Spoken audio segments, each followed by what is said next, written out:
Hello. Hello there. Oh, you can hear me now. Finally. Uh, Let me just do a little gain. Oh, that's a lot of gain. There we go. And then let's do another gain. Okay. Hello. Welcome. Happy New Year. Uh, I need to just turn off monitoring. There we go. Okay. We're good. We're good. I don't know what I'm doing, but I'm here with Aster 31. Aster. Hello. Can everybody hear me as well? Excellent. Okay. Uh, so first of all, welcome back. I was very worried that you were never going to come back from your vacation, and I was going to be stuck streaming by myself, which would have been a disaster. If you think you have no idea what you're doing, I had no idea what I was doing. So very happy to have you back. Much more fun having a co-pilot on this one. Apparently, I sound tinny. I don't know what that means, That but there, that's normal. that's normal. Yeah, I'm not a good enough audio engineer to figure out how to make you less tinny. I can mess around with it, but I think we're just gonna go. Maybe if I unmute or I don't know. It is what it is. Okay. I will revel in the tinny in that case. So uh, It's a front lines of war. no, well, Really? uh, EVC, I am in Lower Manhattan, so sometimes it feels that way. Uh, but uh, but no, definitely not in a war zone. So um, tonight's topic is generating perfect points. This is a little bit of a deviation from what we usually talk about. We're going to incorporate tournaments because that's obviously a key component of generating perfect points. But this is kind of a more general topic. There's been some conversations in main lately about providing some content to kind of give newer users something of a roadmap for how to play the game. And so this is kind of a nod towards that. I'm not sure how much we're going to do this in the future, but I'd been kind of writing down some notes on this topic. I was like, oh, this would be a good stream. I'm probably also going to write it up a little bit more in depth into kind of something of a guide. Maybe incorporating some feedback if anybody has, from tonight's stream, and give people an opportunity, in the future that's like, oh, new people, we can kind of just give them, hey, here's this guide that this moron wrote that might help you a little bit. Um, so um, I'm just going to check in with Exto. How are we doing on whatever it is we're doing? We're doing good. Okay. I'm just messing around Okay. and listening to you. In that case, I'll just kind of get started on the first slide, and we'll hopefully make adjustments from there. So, uh, the lifeblood of building a perfect team is to generate perfect points. Whether you're trying to get to perfect league or trying to win tournaments or have a theme team, you're not going to get very far if you don't generate perfect points. And there are lots of different ways that you can, generate perfect points in the game or outside of the game. So we're going to talk about some of those tonight, and then give you some kind of tips on ways to maximize it if you're willing to put in the time to do so. Um, and then just kind of the things I've picked up over the last couple of years of playing, of just ways to take advantage of situations to pick up some extra perfect points. So the first one's pretty simple. Most of you, if you're listening to this, are probably already aware of it. Drops. Um, if you, oh, I forgot a slide. Sorry. Um, uh, Yeah, let's go back to the overview slide because that probably makes sense to do first. So, a couple of things you need to consider before you think about these different options for how to generate perfect points. Um, if you're going to be spending money on the game, obviously, the more money you spend on the game, the less you have to do some of these other things to generate perfect points. The equation that everybody gives is, if you want to generate points and you want to be successful in the game, you either got to spend time or money or some combination of the two. And depending on how much time you want to spend, if you want to kind of make up for the fact that you're not spending as much time as other people, you can spend points on this game. It's not necessarily a good option. I think that's everybody's individual, choice based on their circumstances, how much money they want to commit to the game beyond just buying it. But if you do plan on buying points, there's some strategies I'll get into about how to maximize that. But also, you need to think about how much time do you want to spend on playing the game, because some of these strategies for generating perfect points take a lot of time. Some take less. I'll kind of get into that as we go through them. But it's important to kind of think about, as you're kind of looking at these different options, how much time do I want to spend playing the game, and what activities within the game do I want to spend time on in terms of generating those points. The other thing that's an important consideration that I think a lot of people forget is you have to think about how the time you're spending on the game is distributed. For example, when all of us were at home during the pandemic, even if you were working from home, you usually could, or at least I could, take a couple minutes every half hour and check and see how my teams were doing. If I wanted to see, was I entered in the max amount of tournaments, do I want to make adjustments from simulation to simulation on my league team. Those were all options. And even though I wasn't necessarily spending a huge amount of time where my focus was on perfect team, throughout the day I was looking at my team, and that matters a lot for options you have for generating perfect points. By comparison, now I'm at the office from 9 a.m. to 6 or 7, and maybe can check my team once or twice during the day on Go, and so I'm a lot more limited in terms of certainly microing if I want to do that in league play during the week, and also some of these other things, entering tournaments. So it affects what tournaments I enter and how I approach the game. So I'm going to talk about that a little bit more tonight as well. Going on to the next slide. So drops, obviously that's kind of the least labor intensive part of it. You get 15, 20 packs a week from watching streams on the official channel, get another 35 packs a week maximum from watching the affiliates. That's a total of 50 to 55 packs per week with, I say no effort on the slide, but pretty minimal effort. You see that you get a notification that somebody who's an affiliate streamer or the on the official channel, you pop on and then you get your drops, and that's a significant amount of packs, because if you're doing that 50 to 55 packs per week over the course of the cycle, that's a lot of packs you're opening without really having to do much of anything. And those packs may not be great. Since EVC is here, I'm going to give a quick shout. Thank you, EVC. I watched your stream today, and I got a Legend Eddie Collins for one of my alts. So thank you for that. That's going to help that alt finish CC5, and I very much appreciate it.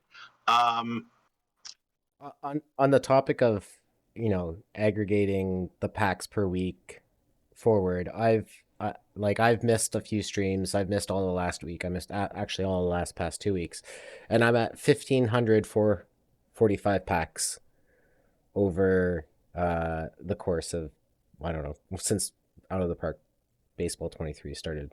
So how many weeks has this been? We're in like week 46 or something like that. No, it's a little bit less, because No. we're on week 33 of the PTCS cycle, and I think there were 4 or 5 weeks beforehand. So we're probably on about 38. Um, uh, we're probably about 38 weeks in the cycle. And how many packs did you say you've gotten through drops? 1,545. Wow. Okay. Yeah, so that's that. You're probably averaging just under 40 packs a week, and that makes sense. You're not in front of the, depending on your life schedule. You're not necessarily in front of the computer to you know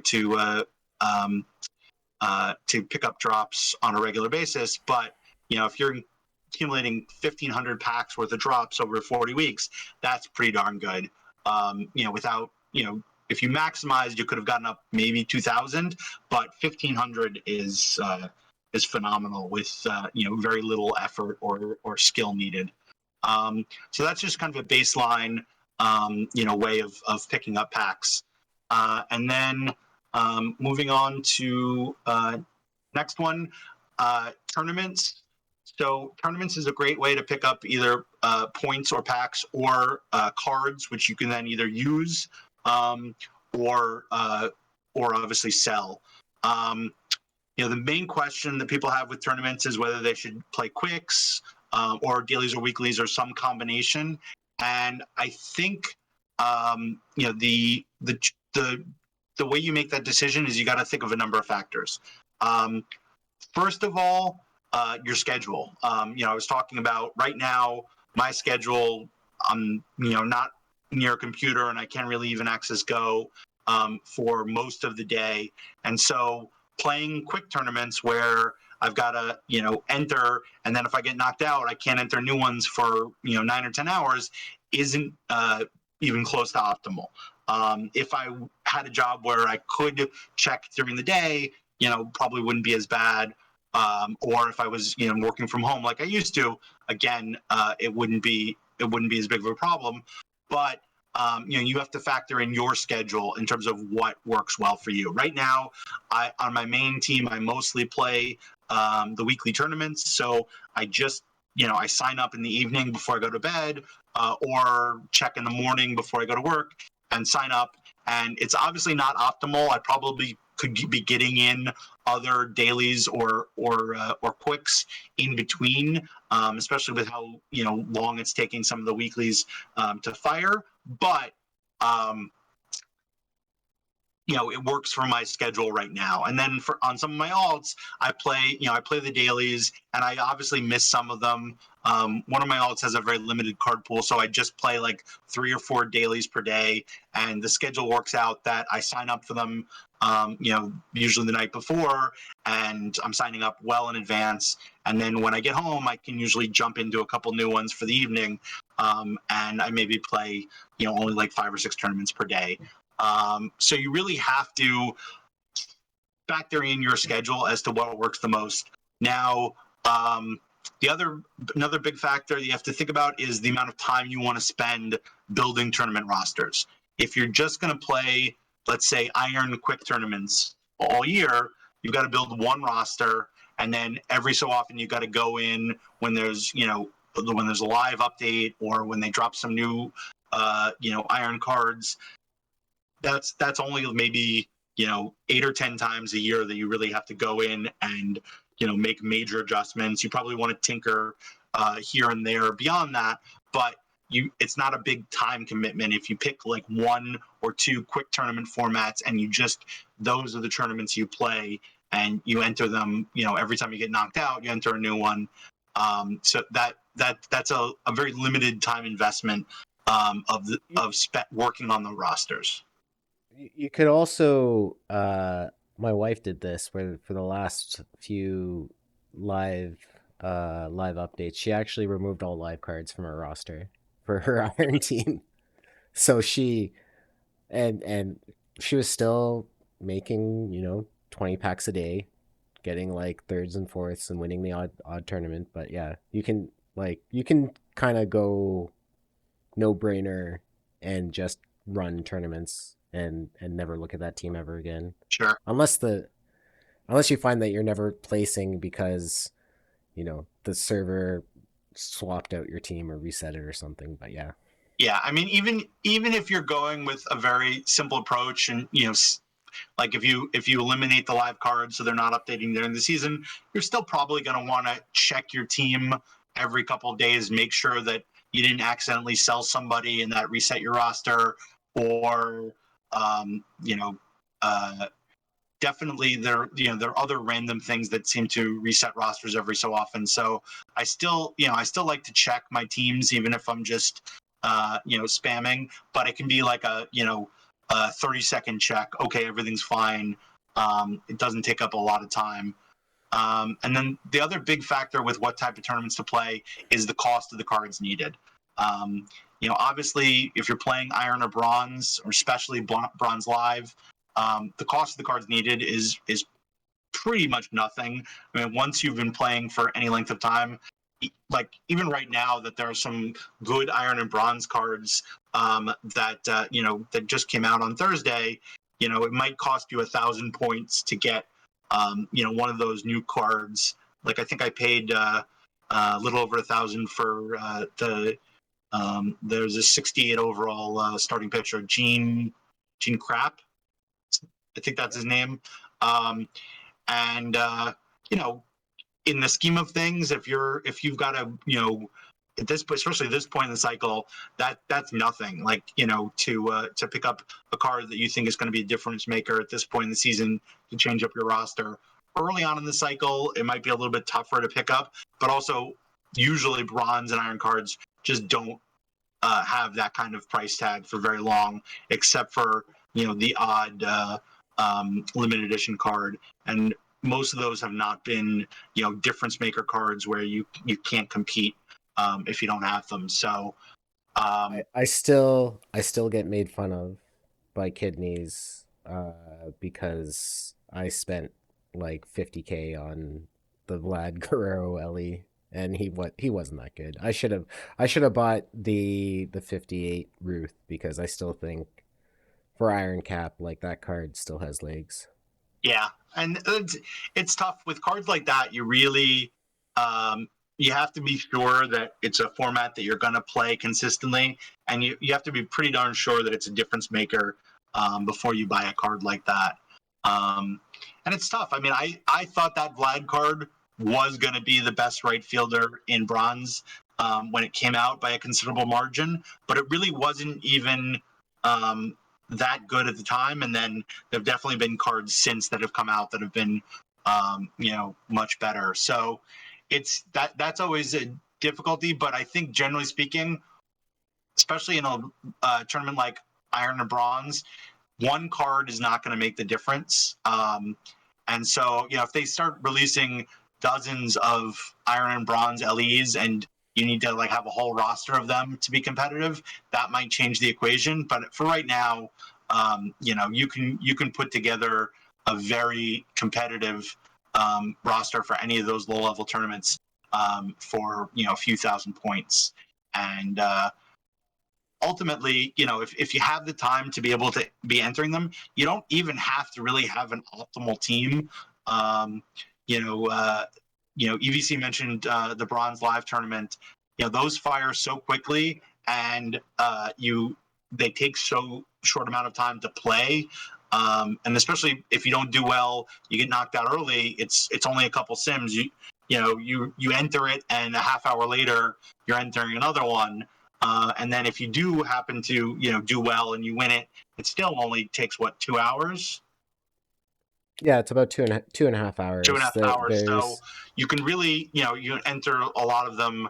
Exo, when you were playing them regularly, what did you enter, like 20, 25 of them a day? uh, I actually have data imported for 269 Bronze Live tournaments from, hold on,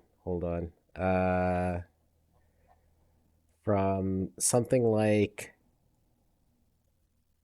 October 14th of last year to December 15th. So That wasn't I the have only thing you were 260. playing. You were just mixing that in with other tournaments, right? Yeah, it was a filler. It was a filler. So whenever I would get bounced and the next tournament was 2 hours away, I would go into Bronze Live. Uh and yeah. EVC, it didn't really help me. I even with all my data extraction, I still was only like cashing about 1 pack per tournament, which I don't know. It feels kind of low. Like I feel like that should be a little higher. Right, but Like that's one. the point of this is even at 1 pack per tournament, if you're entering, you know, 20 of them a day, you get 20 packs a day. That's 140 packs a week. You know, that's a very you know that's a pretty nice production from your tournament slots for a week, and especially if you can, you know, if you're mixing that in with other tournaments you're playing, and then you're just using that as a filler, and so maybe you're not getting in 20 a day, but you're getting in, you know, a few of those extra a day, and just getting those extra packs. That's really, um, you know, that's really you know, an effective use of your time, you know, in your slots to be getting those points. So that's one of those things where I think there's other reasons why you might want to be playing dailies and weeklies. But if you're thinking about it in terms of I have to be constantly entering them, they really do provide a great bang for the buck. And then with perfect drafts, uh, unfortunately, the payouts for the quick perfect drafts are really inconsequential compared to the time that you're spending on, you know, on drafting a team, and um, you know, to try and bang through you know, a bunch of quicks a day. I really don't think you would generate that much perfect points. So, you know, do the dailies and weeklies. Um, you know, playing the dailies, you can get in about 2 per day. Um, and then weeklies, you can get in around 6 to 8 a week. So about 1 per day. Um, you know, and then, you know, for the perfect drafts, you've just got to think of about it in terms of lottery tickets. You know, it doesn't cost you anything. You don't need any cards. You just need, you know, 10 to 20 minutes of your time to draft a team, you know, a couple times a day. And, you know, and if you hit a few times here and there, it's just extra, you know, points or cards that you can then either use for your teams or sell. Um, so, you know, definitely, you know, don't ignore that. If you have questions about, you know, what to do in perfect drafts, um, you know, we have done, I think, 2 or 3 streams on it. I recommend listening to those. I think we, you know, kind of lay out a good kind of basic strategy. It's not going to win every time, but you know, you just want to give yourself a chance. Um, and yeah, I think anything else, Exo, just about generating perfect points in tournaments? Uh, Generating perfect points in tournaments. No, I think it is pretty pretty bang on. I think the uh, actually I had a question. What do you? I don't know. Are they still in there? But weren't there weekly PDs where you got money instead? There used to, They got rid of those. um, there There was the 25K one, right? Yeah, they've gotten rid of those since we got choice packs. They've got rid of all of the daily or weekly that paid out anything other than choice packs. Um, Now, the nice thing with the choice packs is that it kind of gives you pretty close to a floor. Um, you know, like if you win a perfect choice pack, I think the lowest amount I've gotten since they've introduced them is around 150,000. Um, and you know, I'd say my average is probably more like 225 or 250. And then you know, the high diamond ones, you know, since they gotten put in the CC5 missions, probably like, I don't know, 50 to 75,000. The low diamond ones probably 30 to 50,000. The golds probably 15 to 25, and then the silvers maybe 5 to 8,000. Now that's very specific to the current marketplace. The silvers were going for more like 10 to 15,000 a couple weeks ago. Um, uh, so I do think that it's a pretty consistent source of income. They're not super hard cards to sell. You may have to discount them a little bit, but the nice thing is you open up the pack. You got 6 choices. You can look. Often there's a there's a buy order for, let's say, 60-70% of L10. You can just take that right away and not have to think about it. Or you can look for ones that there are none up, and just list those, and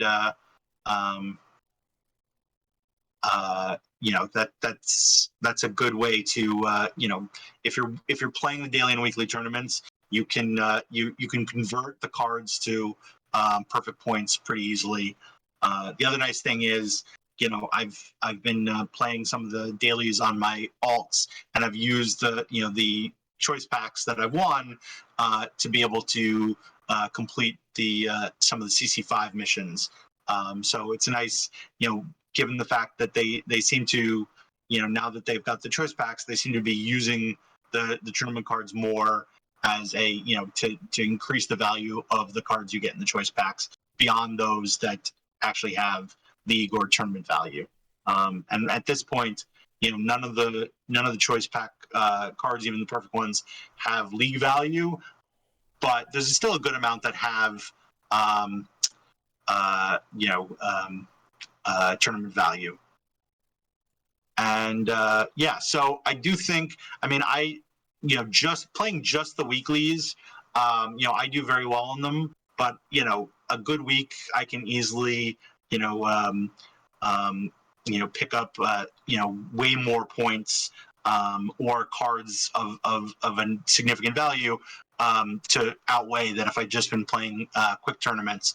But results vary widely, because like I'll have a solid week in terms of points towards PTCS, but I won't actually make a lot of points that week because most of my points were from finishing top 16 or making the quarterfinals. Whereas I'll have a week where I don't do particularly well, but I win a couple of tournaments and then do very well if I sell those cards. So it's a little bit riskier because you don't know what the choice pack's going to have. If it's going to have one of the cards that you really want to be able to sell well, or that you want for your team.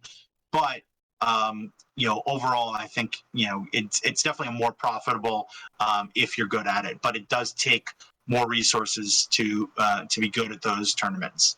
The nice thing is that you can take shots. Like I have an alt team that just plays 3 of the dailies per day, and it picks up a decent amount of choice packs, only playing around 20 daily tournaments per week, and easily qualifies for the PCCS events in that category.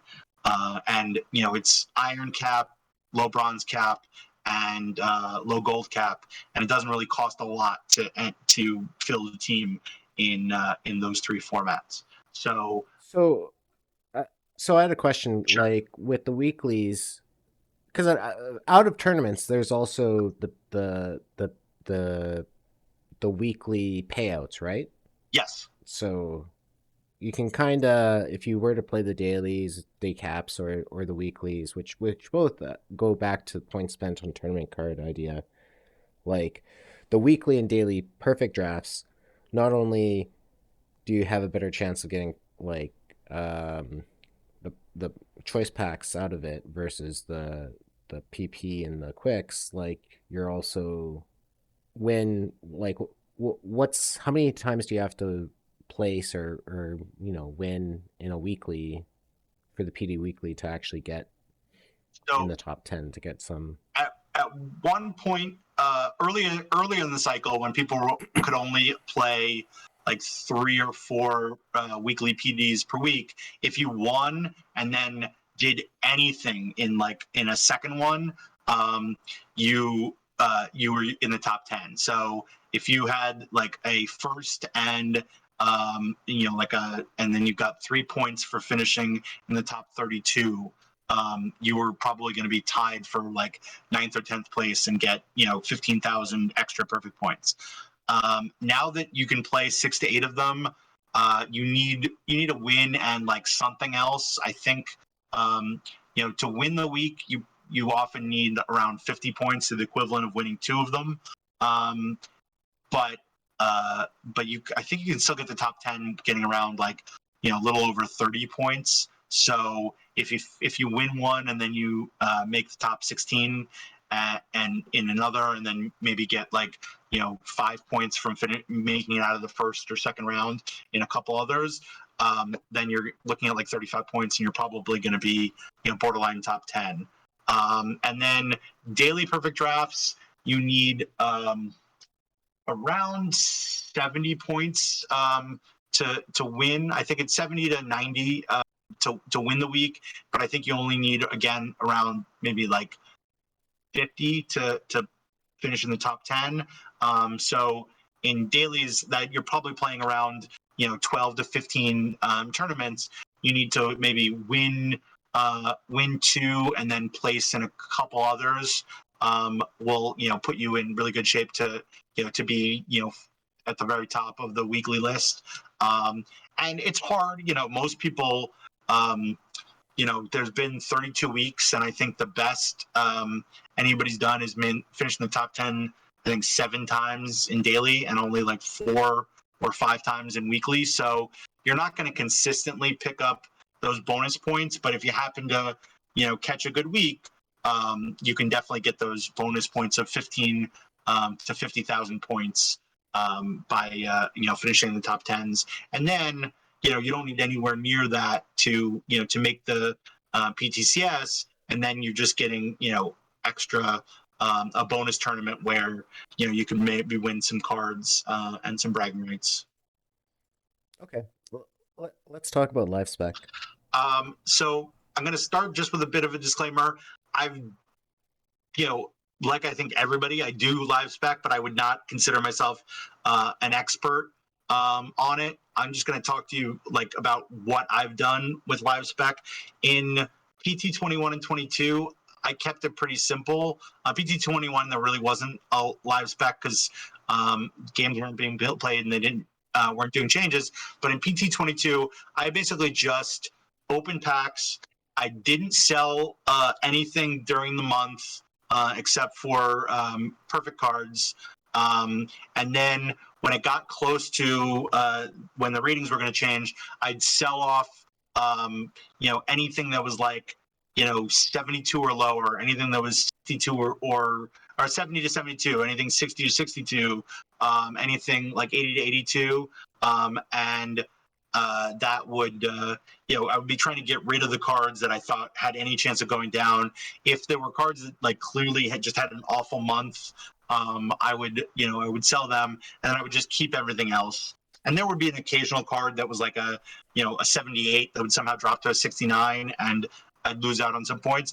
But overall, I usually still do pretty well. This year, I adjusted, and I still, for the most part, did that. But I also kind of paid more attention to the cards that were likely to go up, and bought up as many as I could get of those. The nice thing you can do is you can buy up the cards that you think are going to go up, and then you buy packs after that.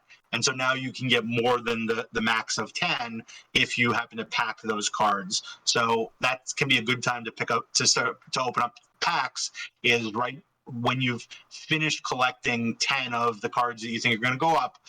You can get some extra ones that way. Important thing to remember is that the way that they calculate the ratings, it's pretty much exclusively based for pitchers on the 3 true outcomes. And so, a lot of times you look, oh, this pitcher, had a terrible ERA. He's gonna go down. But if it was a BABIP thing where he's just letting up a lot of hits, if his strikeout rate, walk rate, and home run rate were were really good, then probably wasn't going to go down even if that pitcher let up a ton of runs. And so one of the things that's nice is there's a number of members of the community that have put out lists this year of of players that based on those three true outcomes are likely to go up. And then for hitters, it's pretty much the same. Defense is a factor that changed this year. You kind of have to pay attention to that. That's a little bit messier to kind of get a sense of who's going to go up or down based on defensive metrics. But definitely you can kind of outsource your thinking about that.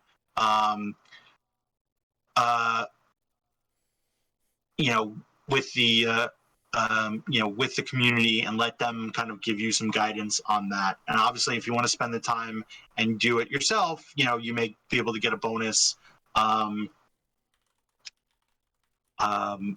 that. And Exo, anything else you want to hit on live spec? No, I did poorly this year. Well, I didn't. I did average, I would say, for not having money to start with, but and using it up always. But yeah, no, this makes sense. Yeah. Well, and one of the things that's important to think about is, you get, in a normal season, we kind of missed out on one ratings change because, the game started late. But you basically get, 1,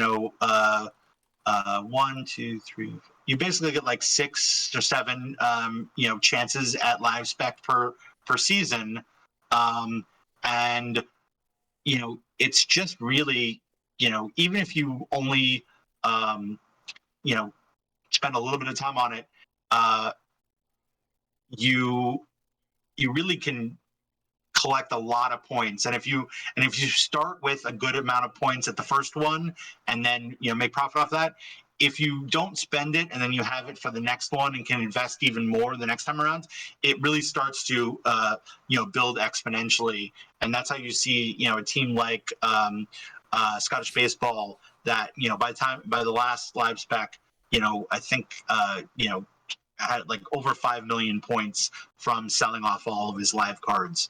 And you don't have to have made a huge investment in the first round of live spec to get to that by the end of it. But you have to be investing consistently and not harvesting those profits each time to use for other things. So it's a long-term play to try and then be competitive for the second half of the cycle. What What were your thoughts? I didn't do this at all, or I did probably a little of it, but when say there's a card that was like 98 and it was selling for 15K, like would you have taken those buy orders at 15K just to, you know, ensure you get something versus it not like that card not going up to 100? Yeah, I mean, one of the things this year, whatever they did resulted in most cards, if you thought they were going to go up, went up, and sometimes even went up, significantly more than you might have thought. Like there were times where like an 88 card, they're like, oh, that's definitely going to go up. It's going to be a diamond, and then somehow it would jump all the way to perfect. And whereas like in PT22, there were a lot of cards that were like 98, 99s, and people would have to hold on to them the whole year because they do well, but not quite well enough. And it seemed to be a bigger gap to get from like 99 to 100 than anything else. And so, who knows what we're going to get in future versions of the game. But I think that if you have any question about whether a card's gonna go up, and you can get 75, 80 cents on the dollar of what the card would be if you if it goes up, then yeah, you can definitely you can very at least hedge. Like if you've got 10 of that card, if you can sell half of them, now you've made a profit, either way. You just kind of lowered your ceiling of what you can make if they end up going up. So it's not the worst, strategy, especially if you have any concern about a card, likely to go up. If you think that people are, because again, this is speculation. So sometimes speculation is going to be wrong. Generally speaking, the crowd usually is going to be right, but sometimes they're not, and sometimes it'll be that somebody mentioned the card on a stream or in Discord as being very likely to move up, and people are just going based on that person's opinion, and that person is more likely to be wrong than like a whole group. And so sometimes people just kind of get a mob mentality and just all go with what somebody has said if that person is someone that people tend to trust on the issue. So you never know, but generally speaking, if you've got an opportunity to make a solid profit, it's not the end of the world to sell and take the profit. Anything else on live spec before we move on? Um, live spec and mission spec is kind of the same, where oftentimes there there was some live spec for the missions for live cards. There were a few times where you could kind of do that. I think like around the All-Star break. Yeah, I mean they definitely have used they've used live cards in some later missions to kind of give them extra value, and those are nice because um, you usually have a pretty good idea of who's going to be included. That it's going to be the guy. They sometimes change up the categories a little bit, but the MVP, the Cy Young winners, most or the guys who are likely to be on the All Star team for the All Star set. And so the nice thing about that is you can be a little bit more targeted in who you're buying up extra copies of, because you have a pretty good idea of who's going to be in. Now, the difficulty this year is they delayed the release of those sets significantly over when people thought they were. So you're just sitting on those cards that you could be using for other things for a lot What longer. about the live missions? So I recall there being a little bit of um, issues with like when the live missions, or during the live update, because that would have changed kind of the live like the amount per tier that would be required. So like if a perfect went to a diamond, or a diamond went to a perfect, then for people who are still trying to finish the live missions, I think there's kind of additional Well, value there, right? no, because the live missions was based on number of cards. Um, and so, you needed 15 of the, 15 cards from a team to finish the live 15 mission. And then you needed somewhere between, I think, 29 and 30 total for each team. And so the whether a card was a silver or a bronze didn't really matter. It just, you just needed a card, and the missions get easier with each live update because, you didn't, you suddenly, there were a lot more options. And, if you think about the nature of guys that get added to teams, early in the, as the team, as the year goes on, they're usually low level players, rookies. And so, um, that it means that live missions get easier and easier throughout the year. I mean, like I fired up an alt on Go midway through the season, and I finished the live missions in like an hour, just using the points that I got from opening my first 6 packs, and then selling a couple cards and just going from there. And so, you know, whereas the first couple weeks it's brutal to try and finish the live missions. There are um, uh, you know there are huge amounts of cards that silver and above that you need, that often get inflated significantly in value. um, and so sometimes it's a particular team. um, Hold on 1 second.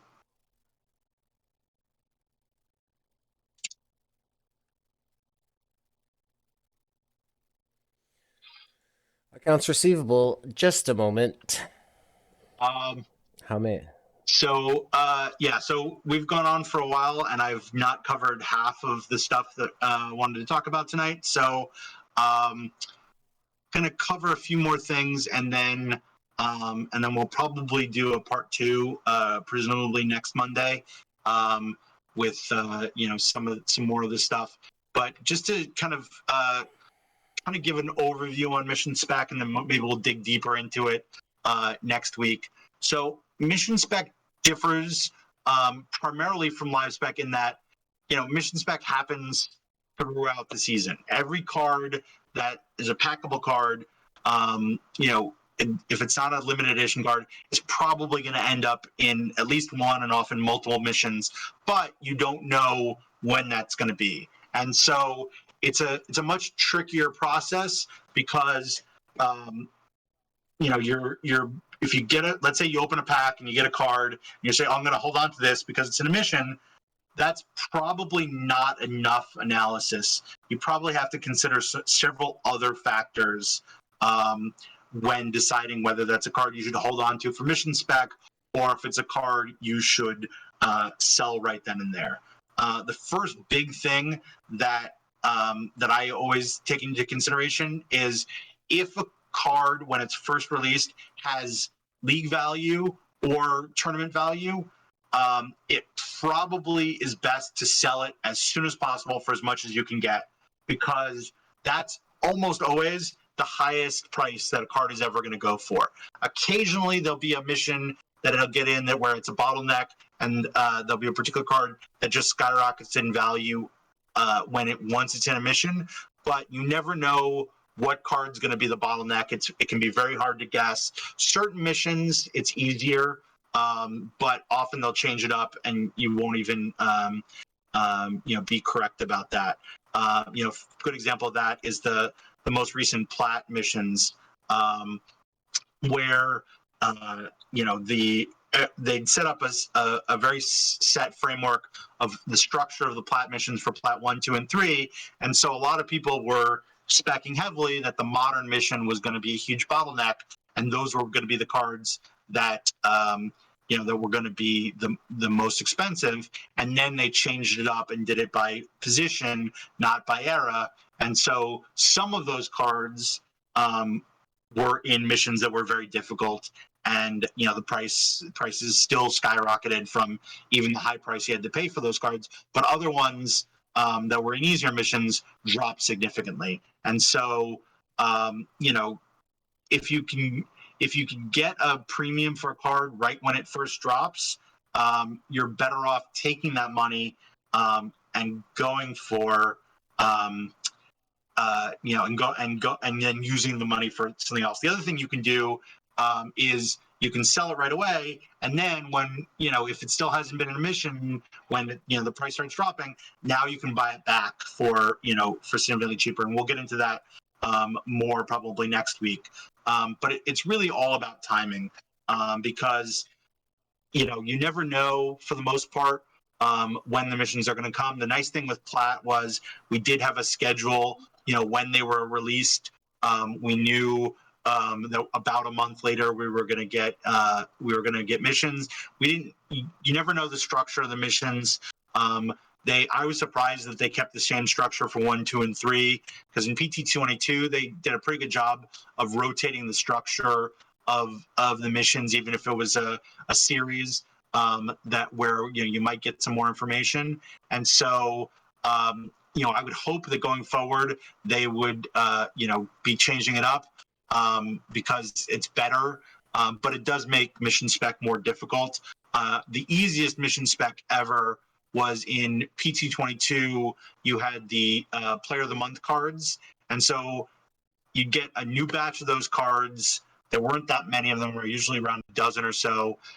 You get them, and then 2 months later, or 1 month later, you get another batch of them, and then 2 months later, you'd get a mission, and it was always sometimes it would change what the reward was for the mission, and how many you needed. But I would always able to wait, like, a significant time after they dropped. People weren't really focusing on them. The prices were dirt cheap. You could pick up gold ones for like 1,500 to 2,000 points. Diamonds, often if they weren't useful for tournaments, you could pick them up for 6 to 8,000. And then when the missions came out, I would sell those 1,500 to 2,000 point cards for 10,000 points, and it was basically just like a guaranteed thing. And then one of the missions later in the year, they made the reward a perfect pack, and suddenly I was selling them for 15, 20,000 for gold cards and 30, 40,000 for the diamonds. So, I would expect we're not likely to have too many situations like that. Also, it's tough because you often need to see a couple of missions before you can see the pattern.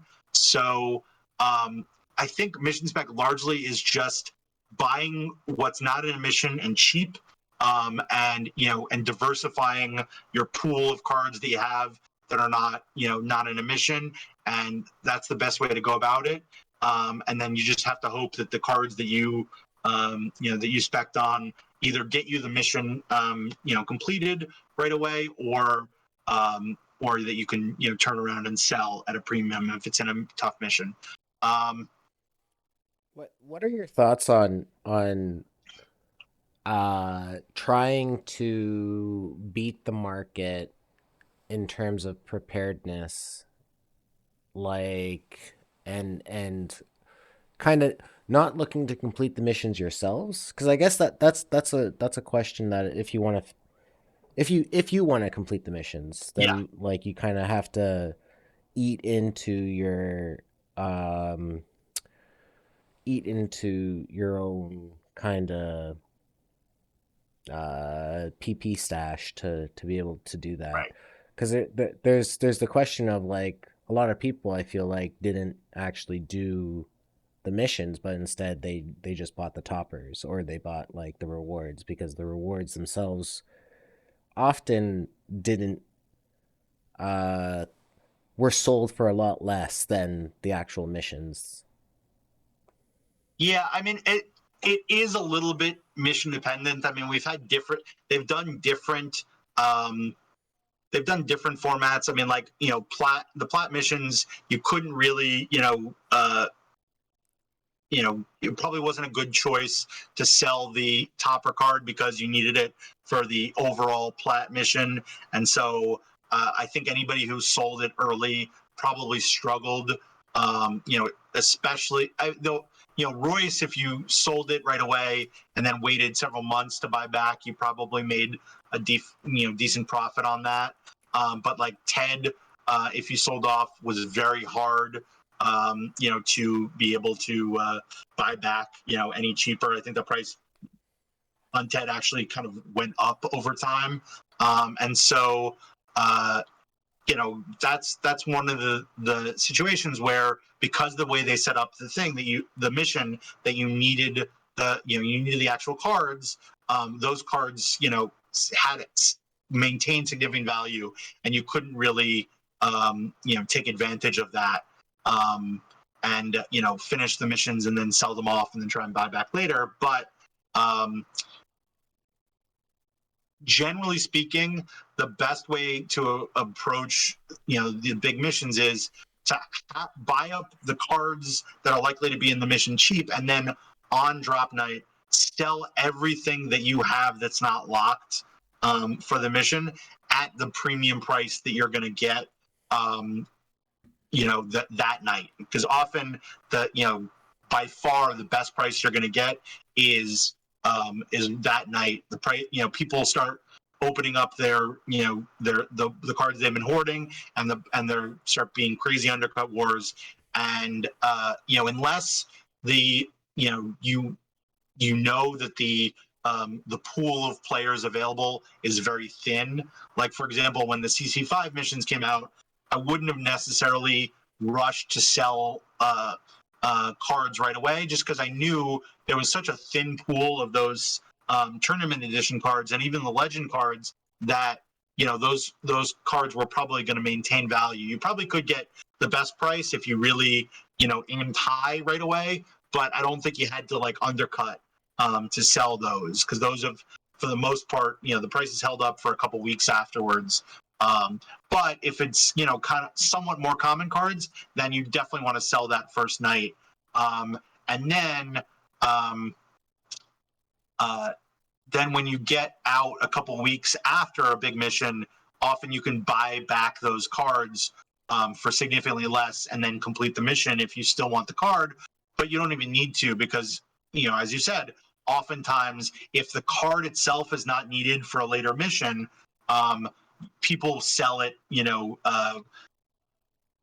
very quickly for way less than what the card is probably actually worth, just because there's a lot of people that are trying to, to sell, um, and so that's probably the better way to play those missions. If you don't feel like you want to have the goal of completing all the missions, then the best way to maximize perfect points. And I definitely don't do this for the most part, but um, is if collect the cards to be able to sell them at a premium on the first night, but you, instead of locking for the mission, you just sell everything, and then you assess if the cards that you want are being offered cheap. Use them points and buy them. If not, wait until the cards come down in value a couple weeks later, and um, uh, you know, and then buy them back to do the missions. You have to do the math to figure out which is going to be the better. And sometimes it's depending on the mission, it may work out better or worse. But that's the I think that's the optimal way to approach it. There's definitely a lot of people that choose not to do that. I will freely admit that this year I just decided not to. I wanted to have I wanted to complete all the missions, although it turns out I haven't, because I decided not to do the tops.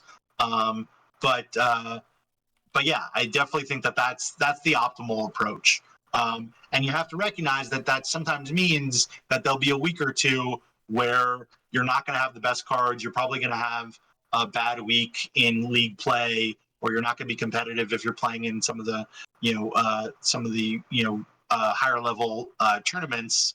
But it's a nice way to maximize those points, by selling off all the cards on when the mission is released, and then either buying the reward cards or buying back the cards that you sold a couple weeks later.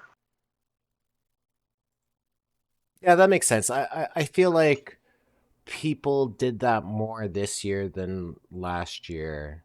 I would say, like that's what it feels Well, like. That a lot more people. so in Pt1 and Pt22, the play was really to be the very first person to finish, push all the buttons, complete the missions, because there were a group of um, you know people who spent money on the game who didn't bother collecting the cards for missions, and they would just pay a premium for the hot new card. And so if the mission resulted in a card that was going to be playable in league, and was going to be a difference maker, you could sell that card for a huge premium that first night, and then buy it back a week or two later for a third or a quarter of the price, and really make a big profit that way.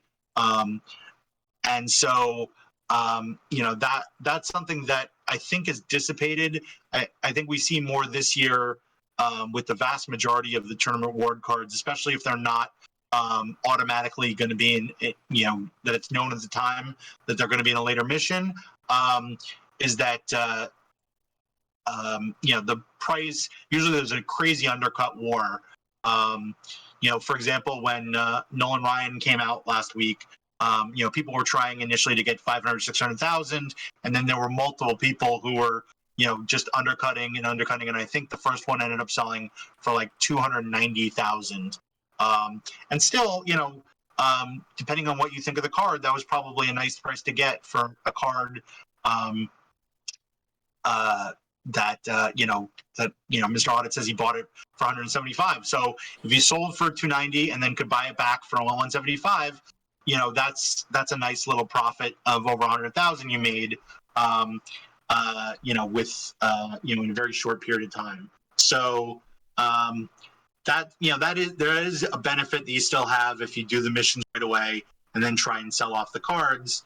But I think more than likely now, I think we have less players that are spending money on the game that are willing to do it.